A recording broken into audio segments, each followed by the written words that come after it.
por si acaso, por los dos, por cualquier pregunta, la pueden hacer, ¿no? Ok. Bueno, nosotros ayer en el video, más allá de que pronto que si lo hayan visto o de pronto lo vieron pero se olvidaron un poquito, la resistencia, el paso más simple, o sea, cuál es la función de la resistencia eléctrica, es uno en específico y es oponerse al paso o al flujo de la corriente eléctrica, ¿sí? Creado con el fin de proteger o salvaguardar circuitos eléctricos y electrónicos. La función principal de la resistencia es esa: proteger algún circuito eléctrico, dándole la oposición, oponiéndose a la corriente eléctrica. Ahora, ¿por qué se opone? O sea, ¿por qué existe este tipo de dispositivo que se opone a la corriente cuando queremos que la corriente siga su flujo? ¿Ok? Sí, es verdad que queremos que la corriente siga su flujo, pero se opone a las variaciones de voltaje que existen o que pueden existir en nuestro sistema eléctrico público. O sea, me refiero al alumbrado público normal de que nosotros tenemos en casa. A veces por algún cortocircuito de un transformador o alguna alteración de voltaje, porque eso suele pasar, ¿sí? Entonces, la resistencia se encarga de oponerse al exceso de energía que de pronto puede haber y evita, protege el circuito para que no se queme o se dañe. Es una de las características básicas que tiene la resistencia, ¿sí? Pero bueno, vamos a leer nuevamente parte del concepto y que dice: ¿qué es la resistencia de la electricidad? La resistencia es una medida de la oposición al flujo de la corriente en un circuito eléctrico. La resistencia se mide en ohmios y ya sabemos que los ohmios se lo conoce con el símbolo del omega, que simboliza obviamente con la letra griega del omega. Todos los materiales resisten en cierta medida de flujo de corriente. Ok. ¿Qué es una resistencia y sus tipos? Es la oposición o dificultad al paso de la corriente eléctrica. Cuanto más se opone el elemento de un circuito a que pase por la corriente, más resistencia tendrá. La resistencia se mide en ohmios y se representa con la letra R. Ok. Como símbolo, ya sabemos que tenemos el ohmio, ¿sí? El símbolo del omega, que está representando a la resistencia. Pero en fórmula se la representa con la letra R, ¿sí? Da igual usar un símbolo u otro, ¿no? Es exactamente lo mismo, ¿sí? Muy bien. Ahora, continuando, porque esta fue prácticamente la parte introductoria y la parte de donde nosotros teníamos la parte de su investigación también, ¿sí? ¿Existe una fórmula para calcular la resistencia en un circuito? Por supuesto, ¿sí? Por supuesto. Entonces, ¿cuál es esa fórmula? Vamos a conocerla inmediatamente. En un circuito eléctrico podemos calcular la resistencia total de un circuito o la resistencia de cada receptor dentro de un circuito mediante la ley de Ohm.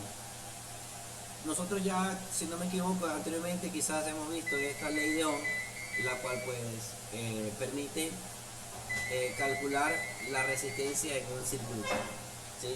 Permite calcular la resistencia en un circuito. Y esa fórmula es la siguiente: R, o sea, R que va a ser la variable, en este caso, bueno, la costumbre de la programación es decirle variable, pero bueno, en este caso, R es la letra que va a encontrar, ¿sí?, la resistencia en un circuito, o el ohm, ohmial. Y eso es igual al voltaje dividido para la intensidad, ¿sí? Voltaje dividido para la intensidad. Entonces, ¿cómo nosotros encontramos la resistencia en un circuito? Pues si obtenemos los resultados o tenemos los datos del voltaje y la intensidad que viene a ser la corriente, podemos conocer la resistencia que está en ese circuito, ¿sí? Muy bien. B en voltios y I en amperios nos dará resistencia en ohmios, ¿no? Y la corriente, ¿sí?, que también la corriente está dada en amperios, ¿ok? Muy bien, nos dará la resistencia en ohmios. Eso lo vamos a ver de pronto en un ejercicio más adelante. ¿Cómo se calcula la resistencia en un circuito? Si conoces la corriente total o el amperaje, el voltaje de un circuito completo, puedes calcular calcular la resistencia total utilizando la ley de Ohm. Por ejemplo, supón que un circuito en paralelo tiene un voltaje de 9 voltios y una corriente total de 3 amperios. ¿Qué tenemos? Voltaje y amperios. Entonces, para poder calcular la resistencia, suficiente con que tengamos el voltaje y los amperios. Entonces, la resistencia es igual a 9 voltios dividido para 3, y eso da un resultado de 3. ¿Sí? ¿3 qué? 3 ohmios. Y eso lo vamos a ver más adelante en unos ejercicios, no se preocupen.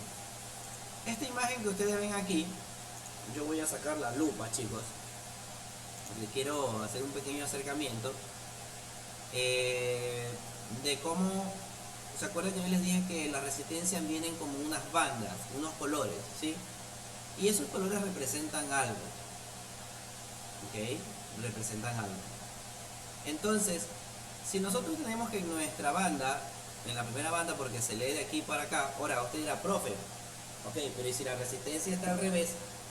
¿Cómo yo sé si eso está bien o de qué lado yo cuento el código de colores para calcular el valor de una resistencia? Pues tenemos que ver que al otro extremo hay un color que normalmente es la tolerancia. Se lo conoce como tolerancia, que es el color dorado o color plateado. Donde nosotros veamos que de un extremo tiene el color dorado o color plateado, quiere decir que el otro extremo es donde comienza a leerse el código, o sea, donde comienza a leerse el color, y cada color tiene un valor numérico. Entonces vamos a ver cómo nos resulta aquí. Vamos a pegar una pequeña leída a esta resistencia que tenemos aquí según la tabla que nos muestra en la parte de acá. El color que tenemos aquí es el azul. Eso, por lo tanto, en la primera banda, banda 1, banda 2, banda 3, que es el multiplicador, y la banda 4, que es la tolerancia. En este caso, estamos dando las especificaciones de cómo leer una resistencia eléctrica con su valor, o sea, de cuántas ohmios está dado esta resistencia que vemos en el ejemplo. Si nosotros nos damos cuenta, esta es la banda número 1, porque se lee de aquí para acá. Recuerden que el dorado o el plateado es la tolerancia, quiere decir que el otro extremo no lo comienzo a leer. Si digo que es azul, el azul vale 6. El siguiente, que es el rojo, vale 2. O sea que tenemos 6 y 2. Hasta ahí tenemos 62. Pero en la tercera banda tiene un color verde y me dice que es el multiplicador. Banda 1 y banda 2 solo nos dan los valores numéricos, y la banda 3 nos va a decir por cuánto se va a multiplicar ese número. Bien, resolvimos que en primera banda vale 6, la segunda banda vale 2 y la tercera banda vale 5. La tercera banda me dice que es verde, y ese verde me dice que en la tercera banda se multiplica por 100.000. Ya, muy bien. Entonces yo hago una operación matemática donde digo que tengo el 6 y el 2 y lo multiplico por 100.000, ¿verdad? 6 y 2 multiplico por 100.000 y me da el resultado, obviamente, en ohmios. Bien, vamos a hacer un cálculo entonces de ese valor para ver cuánto es el valor real de esa resistencia, ¿sí? Vamos a ver entonces, 6 y 2, o sea, no vamos a multiplicar en la banda 1 ni en la banda 2, solo vamos a unir los números, 6 y 2, 62. Recuerde que es multiplicador y el verde dice que es por 100.000. Eso me da un total que la resistencia tiene una medición de 6.200.000 ohmios. ¿Sí? 6.200.000. Bueno, en el ejemplo me está arrojando obviamente una resistencia con un valor bastante fuerte, ¿no? Bastante elevado. Pero bueno, eso solamente es un ejemplo, nada más. Más adelante haremos obviamente unas pruebas para ver qué tal nos va. Bueno, pero nos falta la última banda, la tolerancia. ¿sí? La tolerancia. Y tenemos un color dorado. Ahí está. Más o menos el 1%. Y aquí tenemos que esta resistencia mide 6.200.000 ohmios con una tolerancia, ¿sí? Con una tolerancia de 5% por 0.1, ¿sí? Del 5%. Bueno, espero que esta parte de aquí acerca de la cesta, porque esto puede hacerse una lección más adelante de aprenderse, porque tiene que aprenderse más o menos la tabla de código de aquí, ¿sí? Para saber cuánto mide las resistencias. Muy bien, chicos, esta clase es la que es nueva del día de hoy. Vamos a detener nuestra grabación para compartirles el video más adelante. También les compartiré la diapositiva para que puedan traspasarla al cuaderno, y así no se olviden el cuaderno que sí hay una fecha de revisión de portafolio. Entonces es importante que todo el material que yo les comparto lo pasen en su cuaderno también. Muy bien, vamos a hacer nuestra grabación y con eso